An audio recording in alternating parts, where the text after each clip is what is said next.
உலகம் முழுக்க இருக்கிற கோடிக்கணக்கான கால்பந்து ரசிகர்களுக்கு, குறிப்பா CR7 ரசிகர்களுக்கு கொஞ்சம் மனசு கனமாகிற செய்தி.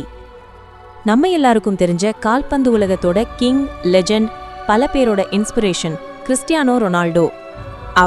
அவரோட ஓய்வு, ரிட்டையர்மெண்ட்டை பத்தி முதல் முறையா ரொம்ப வெளிப்படையா மனம் திறந்து பேசியிருக்காரு. என்ன சொல்லியிருக்காருன்னா, இப்போ அவரோட வயசை கருத்துல கொண்டு வரப்போற அடுத்த உலகக்கோப்பை கால்பந்து போட்டி தான், அதாவது 2026 நடக்க போற வேர்ல்ட் கப் தான் போர்ச்சுகல் நாட்டுக்காக அவர் விளையாட போற கடைசி சர்வதேச போட்டியா இருக்குன்னு அவரே அறிவிச்சிருக்காரு. இது சும்மா ஒரு செய்தியா நம்மால கடந்து போக முடியலங்க. ஏன்னா இது ஒரு சகாப்தத்தோட முடிவு, எண்ட் ஆஃப் அன் ஏரா. சுமார் 20 வருஷமா கால்பந்து உலகத்தையே தன் கால் கீழே வச்சிருந்த மனுஷன், எத்தனையோ சாதனைகள், எண்ணி முடிக்க முடியாத கோல்கள். தன்னோட கடுமையான உழைப்புக்கும் விடாமுயற்சிக்குமே உதாரணமா வாழ்ந்துகிட்டு இருக்கிறவர்.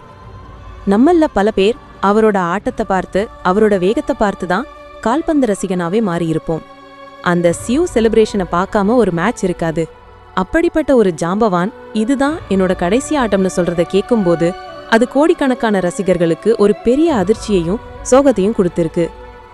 அப்போ அடுத்த உலகக்கோப்பைங்கிறது சும்மா ஒரு டோர்னமெண்ட் இல்ல, அது ரொனால்டோவோட ஃபேர்வெல் போட்டியா இருக்க போகுது.